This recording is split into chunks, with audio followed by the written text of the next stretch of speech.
This program is dedicated to the memory of Walt Disney. In 1971, his love for America inspired the creation of the Hall of Presidents, a place to celebrate the optimism and goodwill he saw at the heart of the American story. Walt's vision was to honor the nation by honoring the American presidency.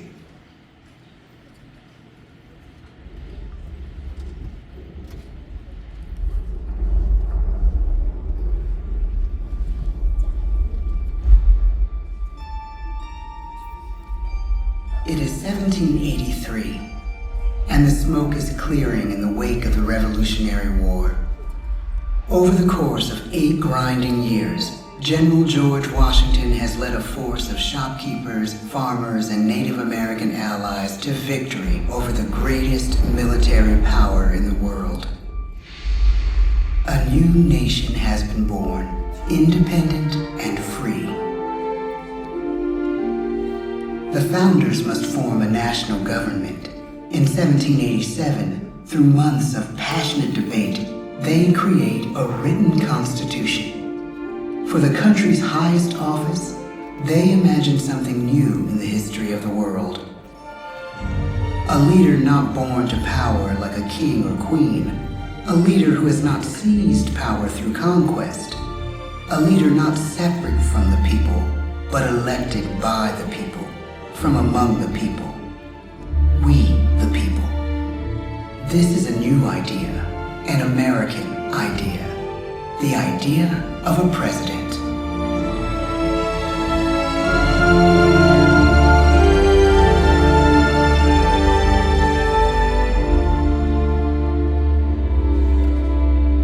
The people don't know exactly what a president will be, but there is little doubt who it will be. George Washington's stature and bearing have marked him as a leader. His integrity has made him a great one. Washington knows that many generals who have led successful revolutions make themselves dictators or kings. Instead, he steps down from power and retires to his home, Mount Vernon. The world takes note, and George Washington becomes the symbol of American ideals. In the first presidential election, it's Washington by a landslide. The only doubt seems to be his own. He writes, "Integrity and firmness is all I can promise. Integrity and firmness is exactly what we need." Everything he does as president will set a model for his successors. His final act may be the most important of all. After 2 terms, with no term limit in the Constitution and amid overwhelming support to stay in office, he steps down once again and hands power back to the people. He wants us to speak, to elect a new president. During the early years of the Republic, we choose leaders as different as Thomas Jefferson, John Adams, and Andrew Jackson. Elections are often bitter. Each president stands at that fiery intersection where personal character meets the challenges of the times. Some call the presidency a glorious burden. Jefferson calls it a splendid misery. We, the people, must choose well. We elect 15 presidents before the course of history brings us to the edge of a crisis like no other. A nation born of freedom still permits slavery. As the country pushes west, will new states be slave or free? The question produces bitter conflict. The issue rocks the election of 1860 and brings Abraham Lincoln onto the national stage.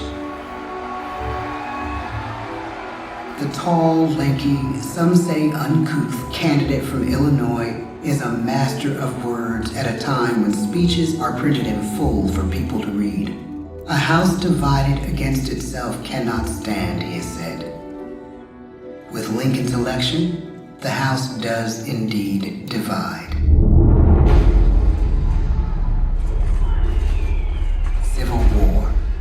11 states secede from the Union. The war becomes a defining passage in the American story. The president's own inner strength and depth of character changed the course of history.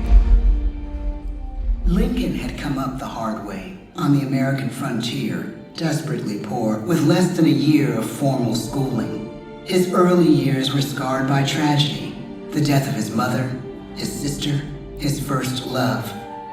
He struggles with depression, but never loses his determination to rise above it. He once said he's driven by a desire to leave the world a little better place for having lived in it. The war rages. Lincoln fights to preserve the Union and end slavery. Neither is a sure thing. At Gettysburg, Pennsylvania, 6 months after one of the bloodiest battles of the war, the president dedicates a cemetery to the thousands of soldiers who died there, in words we can never forget.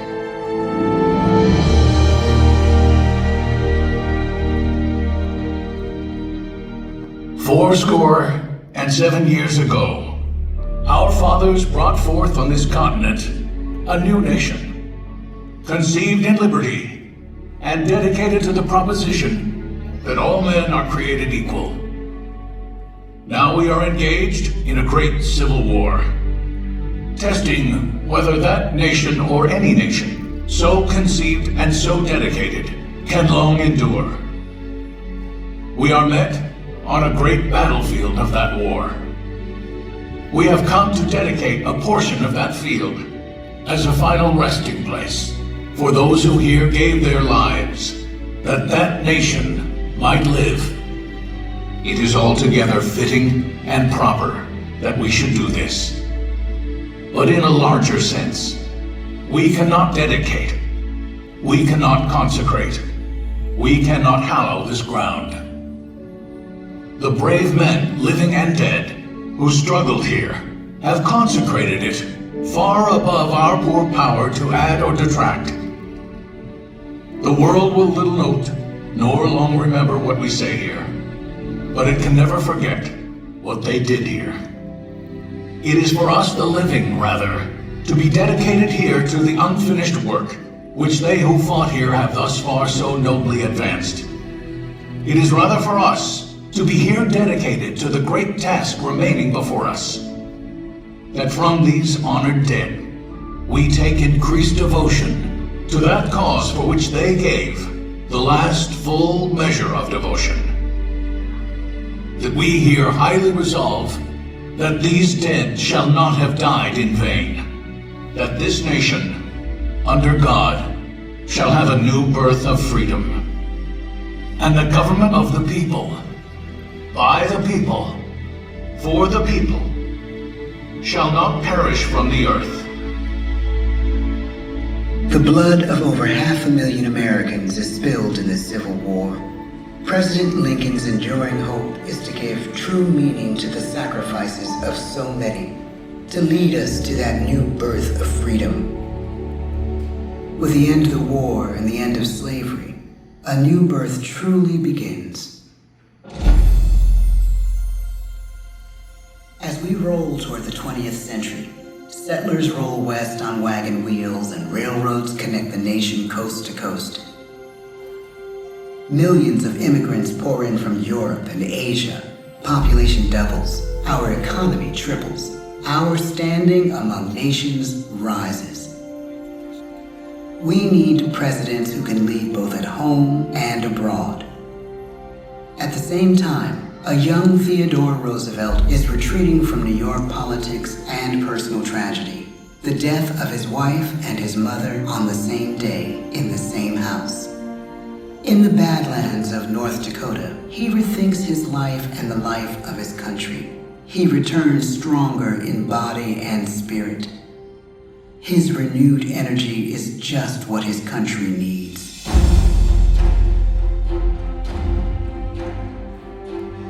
American industry is booming, but social tensions are rising.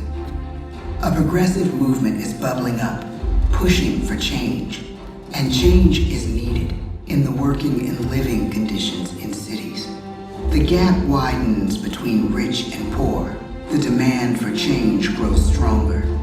Teddy Roosevelt is a knight on a crusade. He speaks with force and vitality in clear terms that make colorful headlines at a time when mass-market newspapers have become the new media. To define his foreign policy, he borrows a phrase from an African proverb: speak softly and carry a big stick. But his greatest accomplishments are made at home.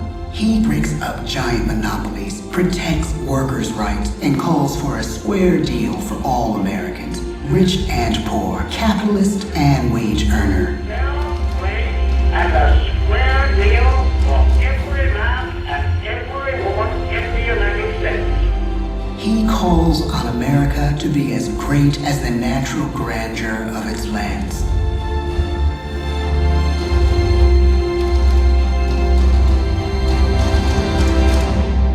Keep your eyes on the stars and your feet on the ground, he tells us.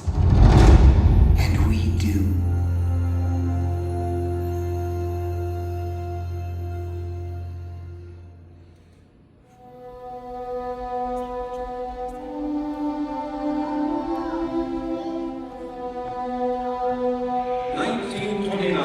The bottom fell out of the market. 12 million unemployed. The breadlines and the super. The results of the 1932 election now appear. When we elect our 32nd president, it is the worst of times. The course of history and the course of one president's life again shape a turning point in our national destiny. Franklin D. Roosevelt, paralyzed by polio, knows how to restore the faith of a people paralyzed by the Great Depression. I believe in practical explanation and in practical policy. He has found the inner strength his countrymen now need. He speaks to us like a friend, a neighbor. His optimism is contagious, his voice perfect for the latest breakthrough medium, radio. He calls us to believe we have nothing to fear but fear itself. And we do believe. Tonight's attacks on England are perhaps the most widespread of the war in the course of the day. But an even greater challenge dominates his final years in office. The Second World War.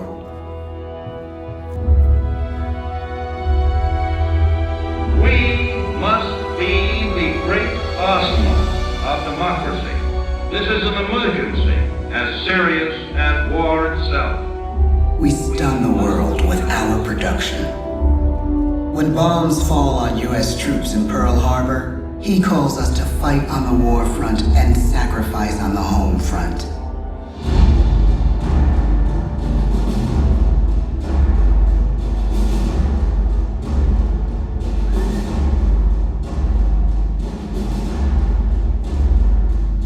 The harder the sacrifice, the more glorious the triumph. So spoke America in the year 1776. So speak Americans today. The world changes. The country changes. And yet, in one sense, what we need most from our presidents has never changed. A guiding vision that calls forth the best that America can be. Will outer space be developed for the benefit of all mankind? Or will it become another focus for the arms race? The choice is urgent, and it is ours to make. Ask not what your country can do for you. Ask what you can do for your country. but really it's all of us who must overcome the crippling legacy of bigotry and injustice. And we shall overcome.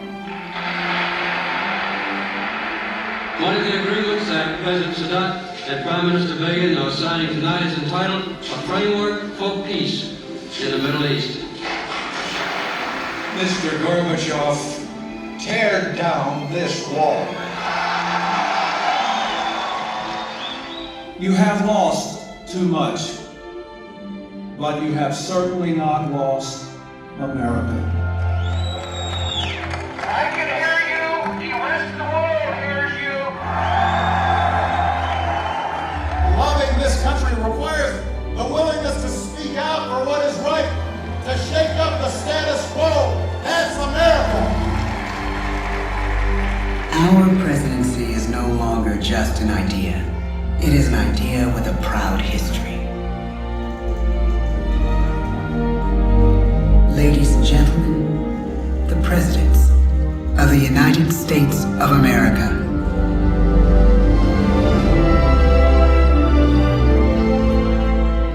George Washington, John Adams, Thomas Jefferson, James Madison, James Monroe, John Quincy Adams, Andrew Jackson, Martin Van Buren, William Henry Harrison, John Tyler, James K. Polk, Zachary Taylor, Millard Fillmore, Franklin Pierce, James Buchanan, Abraham Lincoln, Andrew Johnson, Ulysses S. Grant, Rutherford B. Hayes, James A. Garfield, Chester A. Arthur, Grover Cleveland, Benjamin Harrison,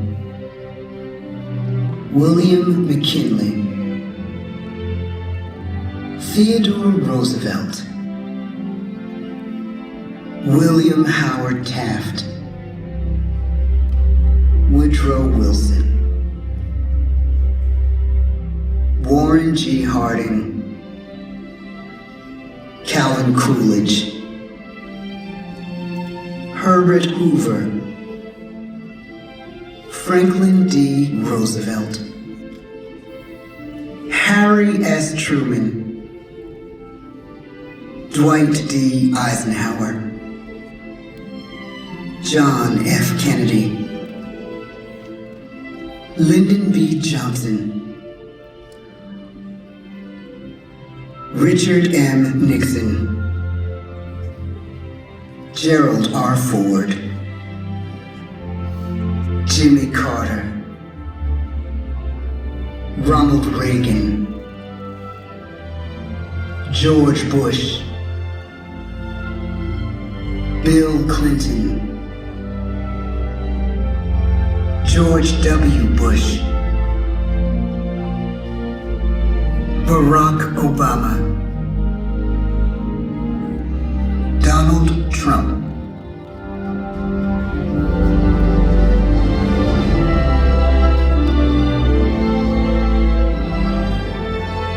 and now we come to the present. Once again, we place our trust in the idea of a president, as we have from the beginning. My fellow citizens, no event could have filled me with greater anxieties than that notification on the 14th day of April 1789 that you had selected me to lead our nation. But it was with the confidence of my fellow citizens that I took an oath 35 simple words that have been repeated by every American president throughout history. I, Joseph Robinette Biden Jr., do solemnly swear that I will faithfully execute the office of President of the United States, and I will, to the best of my ability, preserve, protect, and defend the Constitution of the United States. So help me God. The presidency of the United States is a role unique in the world, an office entrusted to each president by us, we the people. Therein lies the genius of that new idea, now over 200 years old. A new idea our presidents have turned into a great American idea again and again.